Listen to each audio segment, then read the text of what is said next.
আসসালামু আলাইকুম রহমতুল্লাহ। আজকে আমাদের ছাগলকে আমরা কি খাবার দেই সেগুলো আপনাদেরকে দেখাবো। আজকে আমাদের ছাগলকে আমরা কাঁঠাল গাছের পাতা খেতে দেব।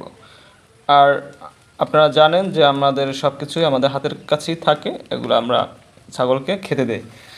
আর একটা কথা উদ্দেশ্য হলো, যারা আমাদের ছোট ভাইরা আছো তারা কাজে উৎসাহী হবা। কাজে উৎসাহী হলে তোমার ভবিষ্যতই ভালো। কেননা এই আমাদের দেখা যায় যে কিছু কিছু মানুষ আছে যারা আমাদের পিছনে সবসময় লাগিয়েই থাকে।